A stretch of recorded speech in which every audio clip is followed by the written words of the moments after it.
When Brenda torched my cornfield, she walked straight into the trap I'd been setting for 6 weeks. The smell of burning corn filled the night air. 3 acres of corn, my 2 daughters' college tuition money, turning to ash. Brenda Hartwell stood by the fence line with that smug smile, still clutching the gas can like she'd just finished her masterpiece. "Farming is so outdated," she giggled into her phone, live streaming to her Facebook friends. "This neighborhood deserves something better." Then the sirens started wailing, getting closer, getting louder. Brenda's smile vanished when she realized those fire trucks weren't heading somewhere else. Because what this psycho didn't know, I'd been expecting her to pull exactly this stunt. What would you do if your HOA neighbor burned down your kid's future for Facebook likes? Tell me where you're watching from. Let me back up and tell you how this whole nightmare started. My name's Charlie Fieldstone, and I'm a 3rd-generation corn farmer on 8 acres in rural Ohio. My grandfather bought this land back in 1953 for $300 and a handshake. Back then, it was nothing but cornfields far as you could see. Fast forward 70 years, and I'm surrounded by McMansions with names like Whispering Oaks Estates. The irony? Not a single oak tree left. And the only heritage around here is my family's farm that these people treat like dog crap on their designer shoes. My wife Denise teaches 3rd grade.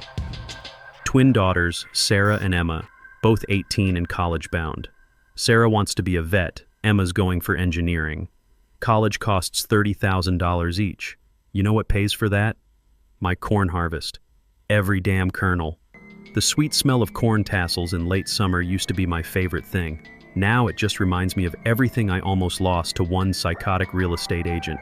Enter Brenda Hartwell, 48, HOA president and part-time house flipper. She moved into the biggest McMansion 3 years ago, vinyl siding, fake shutters, garage bigger than my barn. Her backyard butts against my property line, separated by my grandfather's weathered oak fence. Last spring, she shows up at my door with a clipboard and that dead-eyed realtor smile. "Hi, neighbor. We've had complaints about your farm equipment being visible from the street." I looked at my 1960 John Deere sitting exactly where it belonged. "Lady, that tractor's been there longer than your whole subdivision." The smile turned predatory. Several residents say it's killing property values. My clients are concerned about the rural aesthetic. Here's the kicker: my farm predates their HOA by 40 years. I'm not even in their jurisdiction.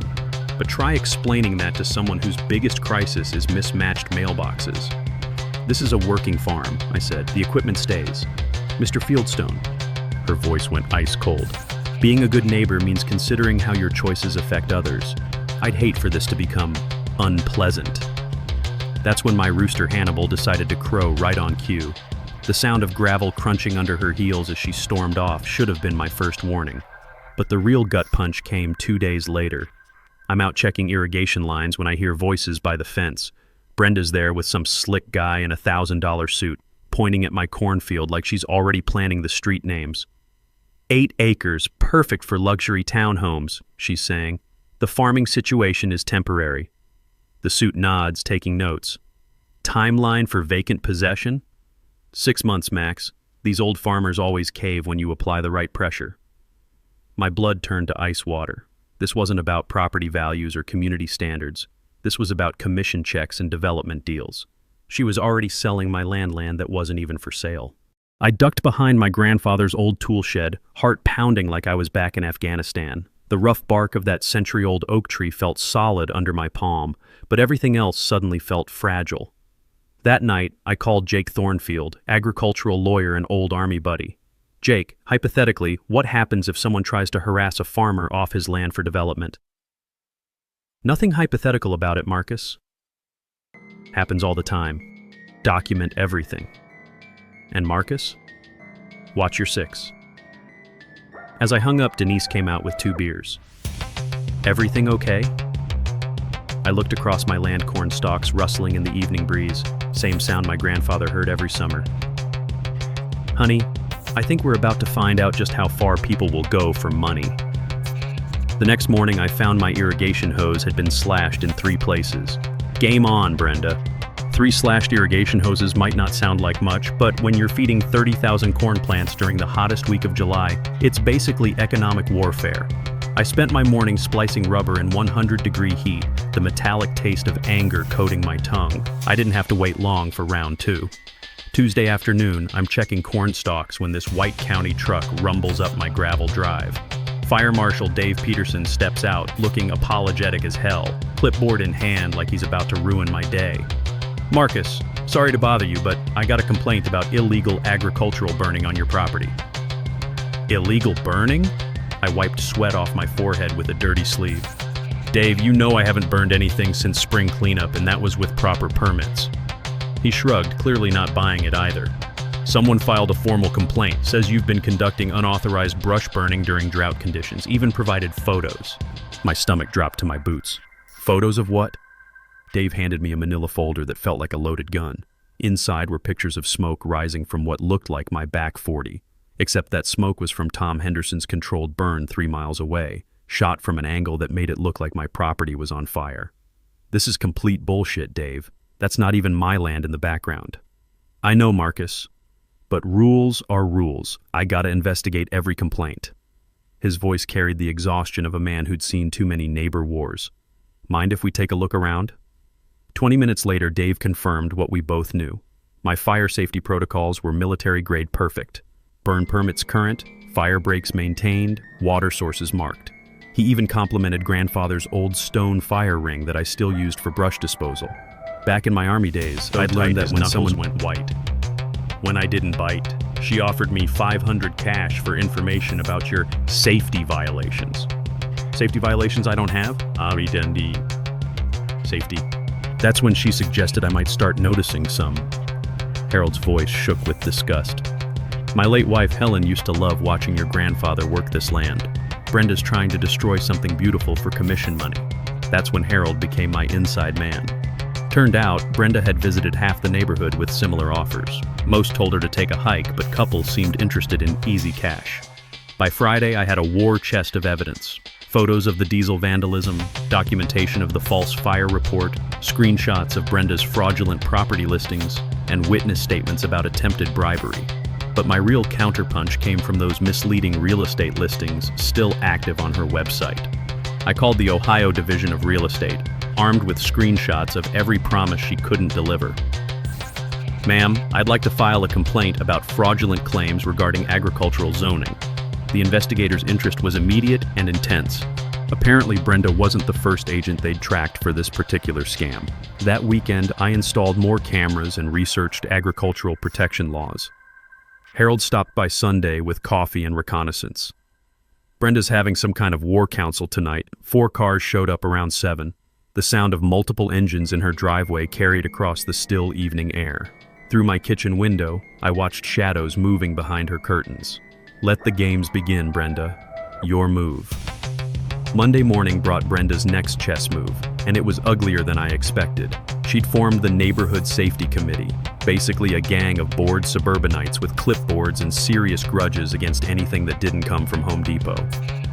First up was Janet Kowalski, rolling up in a spotless white Lexus that probably cost more than my annual seed budget. She parked right at my property line and started photographing my barn like she was documenting war crimes. "Morning, Janet," I called out, walking over with my coffee. The bitter taste of day-old grounds matched my mood perfectly. "Something I can help you with?" She jumped like I'd caught her stealing chickens.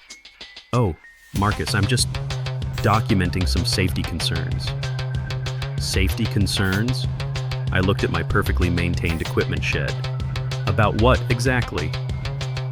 "Well," she fumbled with her phone, clearly reading from a script.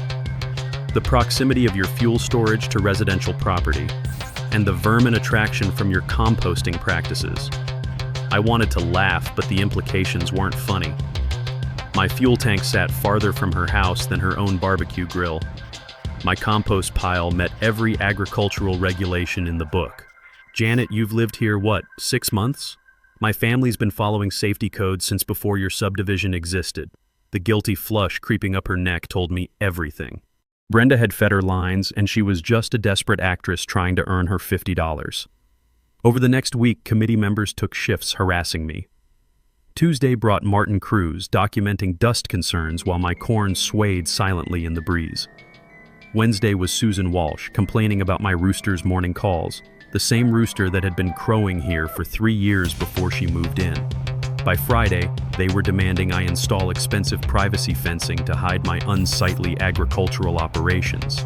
The sweet smell of sawdust filled the air as I repaired actual fence damage Saturday morning. That's when Harold shuffled over with his typical nervous glances, carrying intelligence that would change everything. "Marcus, we need to talk." His voice barely carried over the rustling corn leaves. "Found out something about your committee friends." I set down my hammer. "I'm listening." Harold pulled out a folded newspaper clipping, his weathered hands shaking slightly. "Did some digging on those people. Martin Cruz? He's facing an insurance fraud lawsuit, allegedly staged property damage for payouts. Susan Walsh just lost her real estate license for forging inspection documents." My stomach dropped like a stone. "Brenda's recruiting criminals? Gets worse." Harold stepped closer, lowering his voice to barely a whisper. "Overheard her offering them $50 per documented violation they can report. She's buying false testimony. Now I understood the game.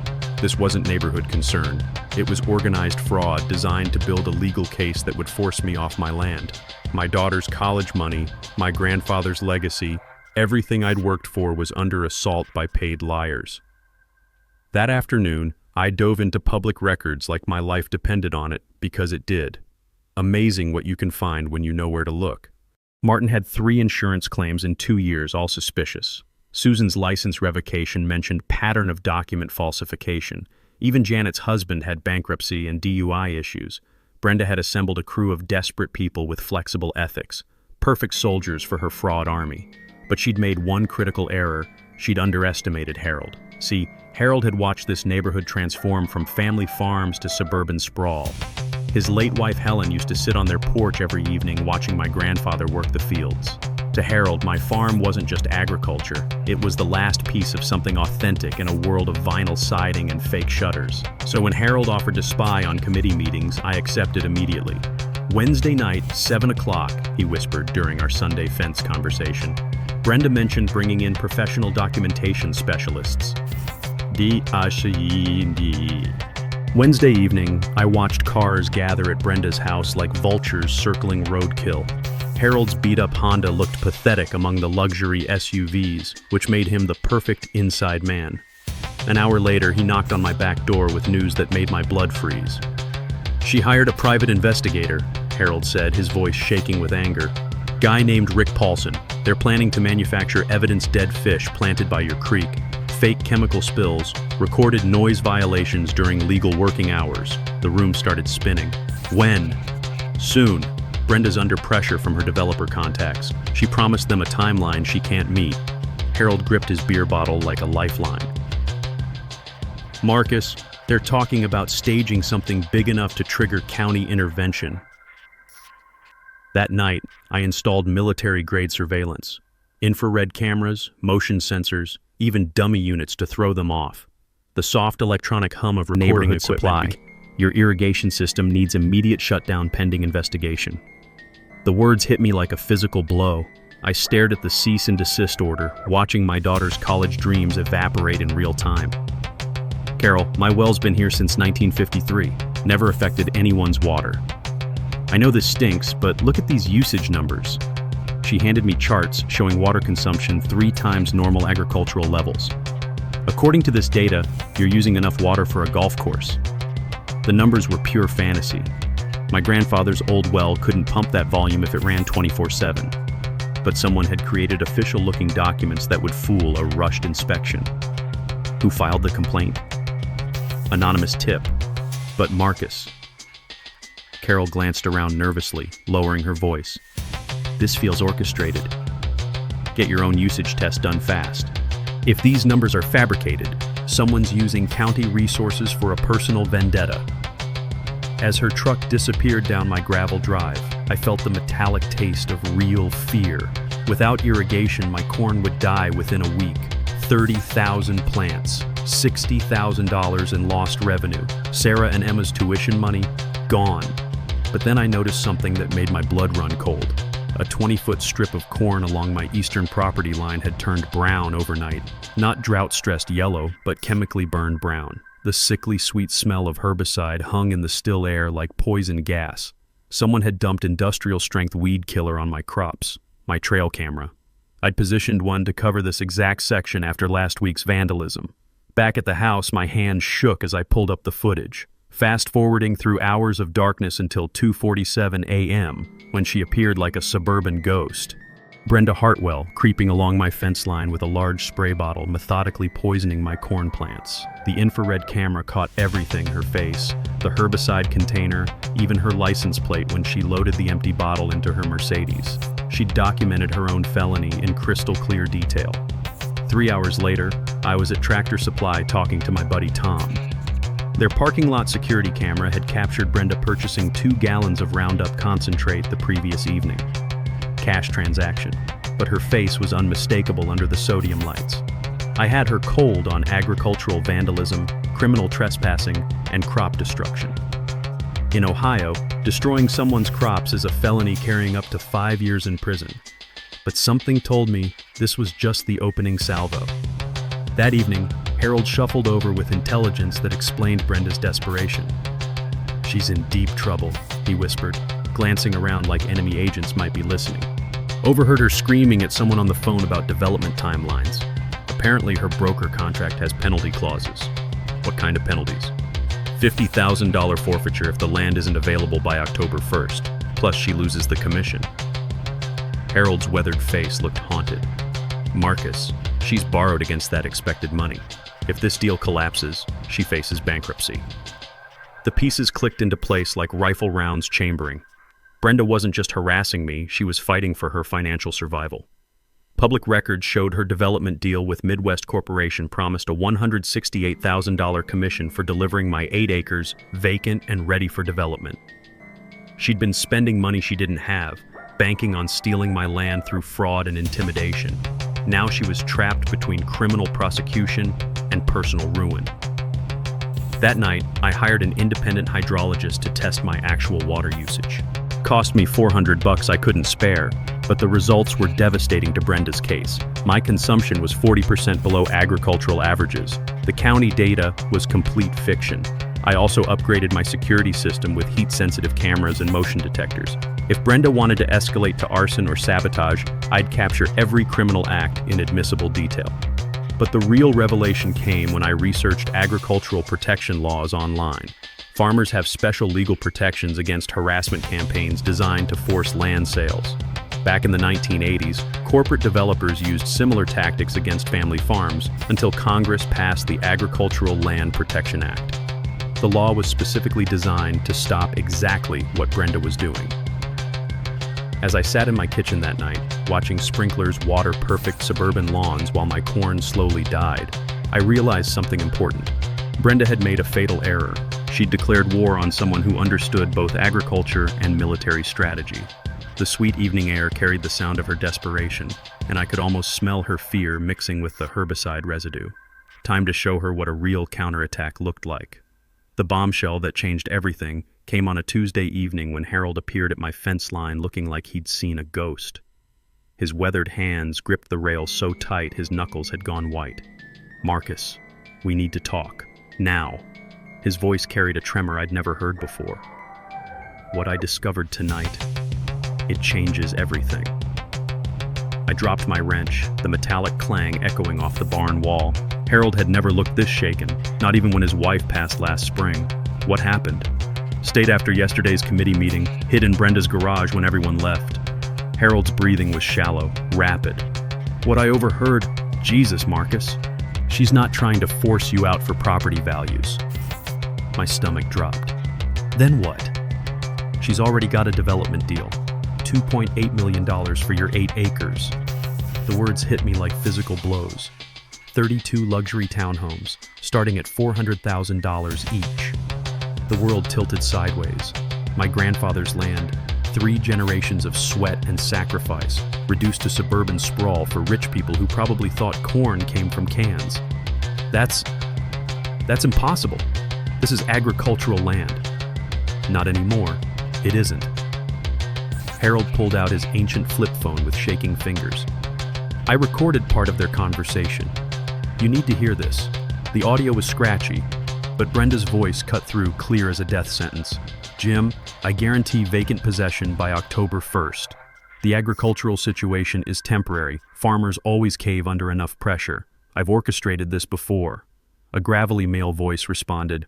Brenda, if this timeline slips, we're talking $50,000 in penalty clauses. Plus you forfeit the commission. Can you absolutely deliver? Trust me. I've got county officials building harassment cases, neighbors documenting fake violations, and if necessary... Her voice dropped to a whisper that made my skin crawl.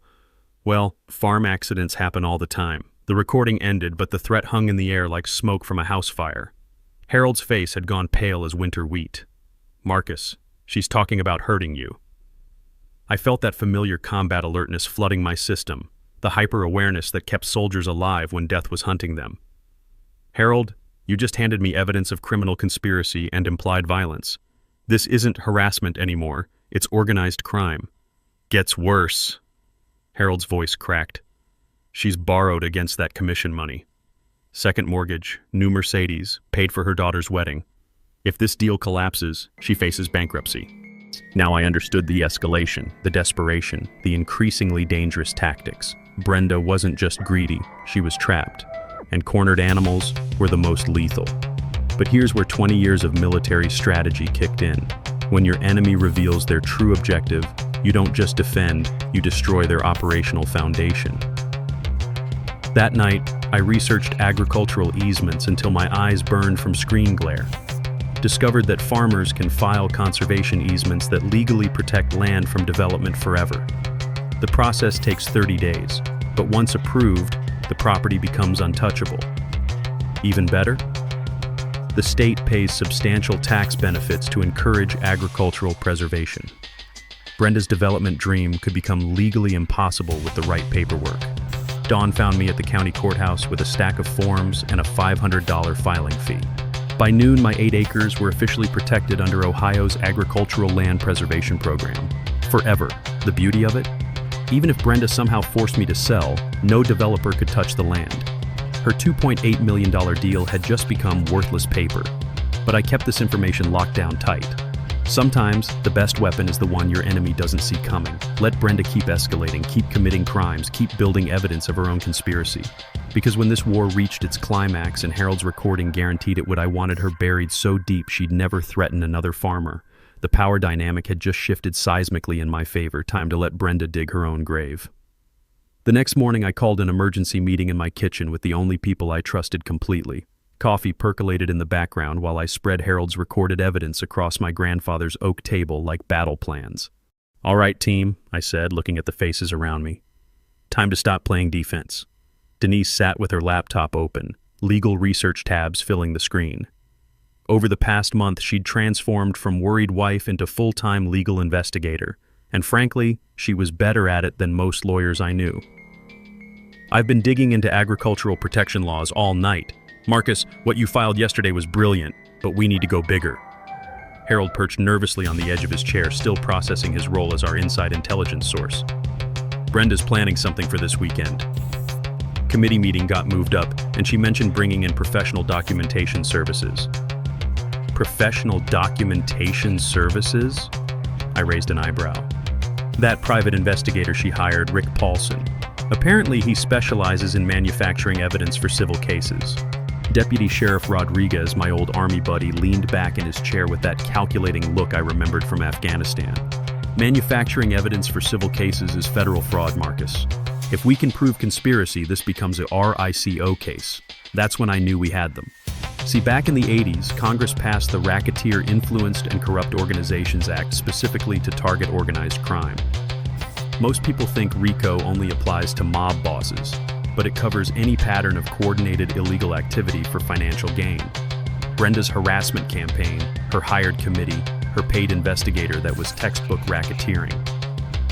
Here's what we're going to do, I said, pulling out a legal pad. Jake Thornfield is driving down from Columbus this afternoon. He's handled 3 agricultural fraud cases this year, and one of them involved RICO charges. Denise looked up from her research. I found precedent cases where developers use similar harassment tactics. In 2 instances, the farmers won civil judgments over $500,000. $500,000? Harold's eyes went wide. Punitive damages for organized harassment, intentional infliction of emotional distress, and tortious interference with business operations, Denise explained. I'd married a school teacher, but somewhere along the way, she'd become a legal researcher who could quote case law like scripture. The real genius of our strategy came from combining multiple legal approaches: criminal charges through the sheriff's department, civil lawsuit through Jake, and regulatory complaints through 3 different state agencies. We'd hit Brenda from so many directions she wouldn't know which fire to fight first. What about the agricultural easement? Rodriguez asked. That's our nuclear option, I grinned. She doesn't know yet that her development deal is already dead. Let her keep committing crimes while chasing a payoff that no longer exists. Jake Thornfield arrived that afternoon looking like he'd stepped out of a John Grisham novel rumpled suit, briefcase held together with duct tape, and the predatory smile of a lawyer who smelled blood in the water. Marcus, this is beautiful, he said, reviewing Harold's recording. Criminal conspiracy, real estate fraud, agricultural harassment. I can file civil charges tomorrow and have her assets frozen pending investigation. What about the development company? Oh, they're screwed too. Conspiracy to defraud a property owner, bribery of public officials, RICO violations if we can prove pattern and practice. Jake's eyes lit up like Christmas morning. I've been waiting my whole career for a case this clean. That evening, we laid out our coordinated attack plan. Rodriguez would file criminal complaints with the state attorney general's office. Jake would initiate civil proceedings for damages and injunctive relief. Denise would submit regulatory complaints to the Real Estate Licensing Board, Water Management Department, and Agricultural Protection Agency. What about evidence collection? Harold asked. Keep doing what you're doing, I told him, but from now on, everything gets documented. I've got enough cameras around this property to film a Hollywood movie. The sweet smell of evening corn pollen drifted through the kitchen window as we finalized our strategy. It reminded me why this fight mattered, not just for my family's financial future, but for every farmer facing harassment from developers who saw agricultural land as nothing more than potential profit. Jake stood to leave, stuffing papers into his battered briefcase. Marcus, within 48 hours, Brenda Hartwell is going to discover that her little real estate scheme just became the worst decision of her life. What's our timeline? Denise asked. Fast. Her development contract expires October 1st, which gives us 6 weeks to completely destroy her conspiracy. Jake's predatory smile returned. By the time we're finished, she'll be lucky if she can get a job selling magazine subscriptions. As our war council disbanded, I felt something I hadn't experienced in months: confidence. We had evidence, legal representation, criminal charges pending, and a coordinated strategy that would hit Brenda from multiple directions simultaneously. But most importantly, we had the moral high ground and the law on our side. Time to show this suburban Karen what happened when you declared war on the wrong farmer. Brenda's desperation reached a whole new level that weekend when she realized time was running out. Her development contract deadline was approaching fast, and she still had one major obstacle standing between her and that $168,000 commission: me. Saturday morning brought the first sign of how far she was willing to go. I walked out to start my combine harvester and immediately smelled something wrong. The sickly sweet scent of contaminated fuel. Someone had dumped about 5 pounds of sugar into my gas tank overnight. Now, here's something most people don't know. Sugar doesn't actually ruin engines the way movies suggest, but it does create a crystalline sludge that clogs fuel filters and makes equipment run like garbage. Whoever did this knew enough about sabotage to cause maximum inconvenience without triggering insurance fraud investigations. Thanks to my upgraded security system, I had crystal clear footage of Brenda creeping around my equipment shed at 3 a.m. with a bag of granulated sugar in a funnel. She'd even brought a flashlight, helpfully illuminating her face for the cameras. But the sugar trick was just the opening move. Sunday afternoon, I discovered my hydraulic lines had been cut on the corn picker, not severed completely, just nicked enough to cause slow leaks that would fail catastrophically under pressure. A farmer working alone could get seriously injured if hydraulic equipment failed unexpectedly. Tuesday brought the wheel bolt sabotage. Someone had loosened the lug nuts on my farm trailer just enough to create dangerous wobbling at highway speeds. If I'd been hauling corn to market and those wheels came off on Route 33, I could have killed someone. Each incident was documented in high-definition detail by my surveillance network. Brenda's face, her license plate, even audio of her muttering complaints about stubborn farmers while she committed felonies on my property. But the real escalation came Thursday when I caught her trying to steal my irrigation pump motor. The diesel engine that powered my water system was worth about $3,000. But more importantly, losing it during drought season would kill my entire crop within days. I'd been expecting this move thanks to Harold's intelligence network. He'd overheard Brenda telling her hired investigator that equipment theft would force the farmer to abandon the property for financial reasons. So when my motion sensors detected movement near the pump house at 2 a.m., I was ready. I slipped out the back door and crept through my cornfield, using techniques I'd learned during night patrols in Afghanistan. The rustling corn stalks covered any sound of my approach, and the new moon meant visibility was nearly zero. Brenda was there with a truck and trailer, attempting to disconnect my pump motor with the help of some guy I didn't recognize, probably her hired muscle. They'd brought bolt cutters and a come-along winch, clearly planning to steal the entire assembly. I pulled out my phone and started recording, capturing clear audio of their conversation. "Just cut the mounting bolts," Brenda whispered. "Once his irrigation fails, he'll have to sell within a week." "What if he has insurance?" the guy asked. "Equipment theft isn't covered under agricultural policies unless it's specifically listed. This pump wasn't valuable enough to itemize." Been waiting for. Harold shuffled over with intelligence that made everything click into place. "Brenda's completely panicked," he whispered.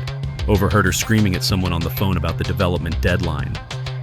Apparently, if she doesn't deliver your land by October 1st, she owes the developers $50,000 in penalties.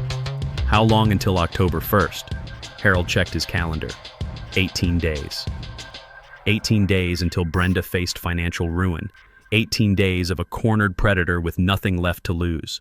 The sharp smell of hydraulic fluid still lingered around my equipment, reminding me that this war was far from over. Brenda had crossed the line from harassment to violent sabotage. Time to finish this before someone got seriously hurt. With 18 days until financial catastrophe, Brenda Hartwell made the decision that would seal her fate forever. Harold's breathless report Tuesday evening confirmed my worst fears about how far desperate people will go. "She's lost it completely, Marcus." Harold gripped the fence rail, his knuckles white with tension. "Overheard her talking to that Paulson character about creating an accidental fire that would force immediate land sale." The blood in my veins turned to ice water. "Fire? During drought season?" Gets worse. She's been researching volunteer fire department response times, wind patterns, everything. Plans to set it during next week's training exercise when most crews are occupied. I felt that familiar combat alertness flooding my system, the hyper-awareness that meant life or death decisions were coming fast. Brenda had escalated from harassment to vandalism to theft, and now she was planning arson. In drought conditions, a cornfield fire could spread to neighboring properties, maybe even threaten lives. When? Thursday night, she mentioned something about making it look like faulty electrical equipment and having an alibi at the city council meeting. That gave me 48 hours to prepare for what could be the final battle of this war. Wednesday morning, I drove to hardware stores in 3 different counties, paying cash for fire suppression equipment. Portable pumps, emergency water tanks, flame retardant chemicals, everything I'd need to fight a fire until professional help arrived. The acrid smell of chemical suppressants filled my truck bed like a promise of survival. But my real preparation involved Fire Chief Danny Morrison, another Army veteran who understood the difference between legitimate emergencies and criminal acts. "Danny, hypothetically, if someone was planning to commit arson on my property, what kind of evidence would you need for criminal charges?" His weathered face went grim. "Video footage of the fire being set, accelerant residue, premeditation evidence. Why, Marcus? You expecting trouble? Let's just say I want to be prepared." That afternoon, I installed heat-sensitive cameras throughout my cornfield military-grade thermal imaging that would detect unusual heat signatures long before flames became visible. The cameras linked directly to both my phone and the fire department's emergency dispatch system. I also coordinated with Rodriguez to have patrol units standing by in the area Thursday evening, not close enough to spook Brenda, but ready for immediate response when the inevitable happened. Harold provided final intelligence Wednesday night. She bought accelerant this afternoon, 3 gallons of camping fuel from the outdoor store on Highway 33. Paid cash, wore sunglasses and a baseball cap, but I followed her. Did anyone else see this purchase? Store security cameras. I made sure to browse near the register when she checked out. Thursday evening arrived with oppressive humidity and dead calm, air-perfect conditions for controlled burning. Terrible conditions for stopping a wildfire once it started. The sweet scent of ripening corn filled the air, reminding me what was at stake. I positioned myself in my grandfather's old hunting blind overlooking the back 40, armed with night vision binoculars and a direct radio link to dispatch. Every thermal camera was active, every heat sensor calibrated. If Brenda wanted to play with fire, I'd document every spark. At 11:47 p.m., my thermal cameras detected movement along the eastern property line. 2 heat signatures, one carrying what looked like containers, moving systematically through my corn rows. Brenda and Paulson, right on schedule. I watched through infrared as they poured accelerant along a 100-foot section of corn, creating a fire break. The zone exploded into chaos. Council members demanding explanations, residents asking how they'd missed a criminal conspiracy happening in their neighborhood, reporters from the local paper frantically taking notes. But the real mic drop moment came when Jake Thornfield stepped forward with a folder thick as a phone book. For the record, Mrs. Hartwell, you're also facing federal RICO charges, civil damages in excess of $500,000, and permanent disbarment from real estate practice in Ohio. His predatory lawyer smile was beautiful to behold. Your development deal is void, your commission is forfeited, and your assets are frozen, pending investigation. Brenda's legs gave out. She collapsed into her chair like a deflated balloon, the reality of her situation finally hitting home. No development deal, no commission, no future, just criminal charges and financial ruin. As Rodriguez led her out in handcuffs, she passed right by my seat.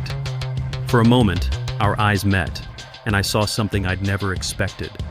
Genuine fear mixed with the dawning realization that she'd destroyed her own life for money she'd never see. Should have stuck to selling houses, Brenda, I said quietly as she passed. The last thing I heard before the chamber doors closed was her sobbing. Justice served, with the whole town as witnesses. 6 months later, I'm standing in my cornfield watching Sarah and Emma help with spring planting, and the transformation still takes my breath away. Not just the land, but everything this fight changed about who we are as a family. The legal carnage was beautiful to watch. Brenda pleaded guilty to felony arson, conspiracy, and real estate fraud, 2 years in prison, $50,000 in restitution, and a criminal record that'll follow her forever.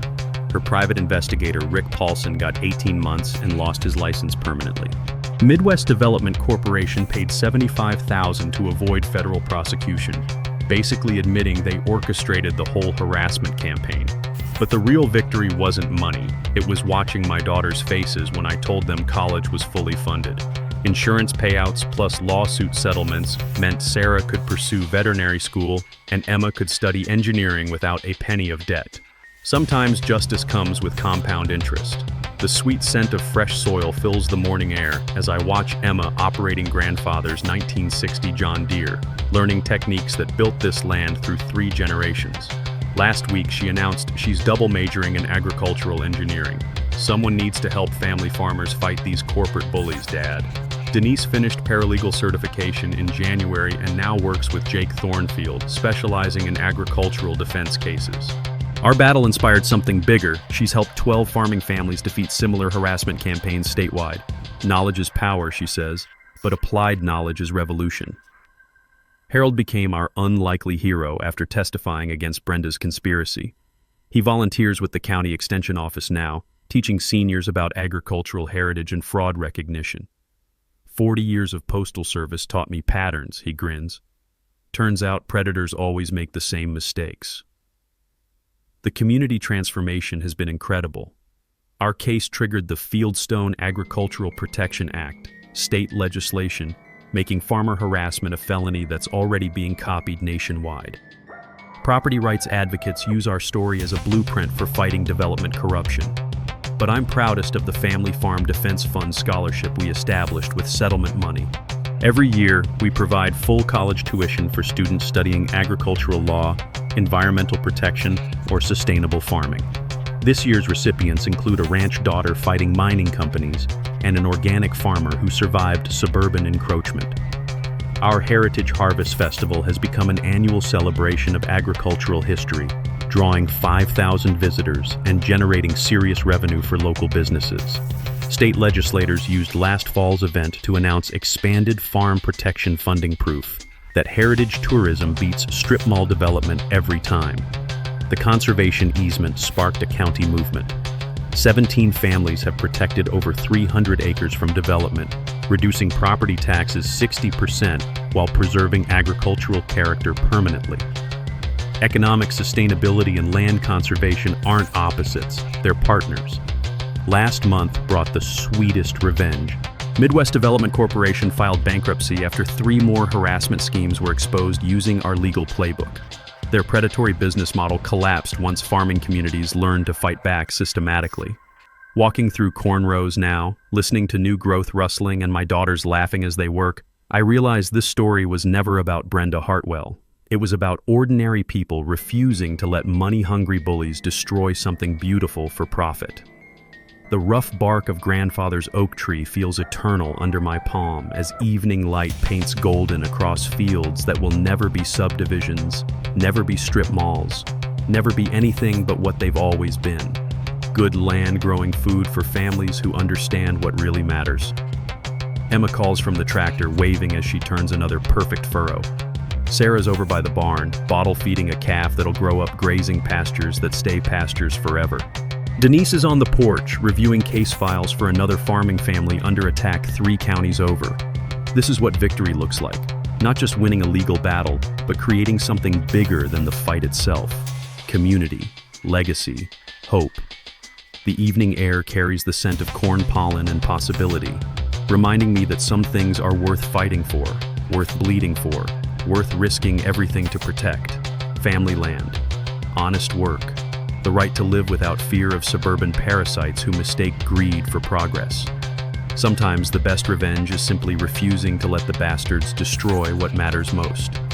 Share your own HOA nightmare story in the comments. Let's expose these suburban tyrants together and help more families fight back against development corruption. Subscribe to HOA Stories and hit that notification bell for more tales about ordinary people beating corrupt systems. Because when good people stand together, even the greediest predators learn to respect the power of community. Next week, how a retired teacher used a 200-year-old property deed to shut down a luxury resort, stealing her lake access, and why the developers are still paying her rent. That's all for today's HOA Madness. If watching justice serve itself made your day, smash that like button, share your thoughts down below, and make sure you're subscribed. More outrageous neighborhood showdowns are just around the corner.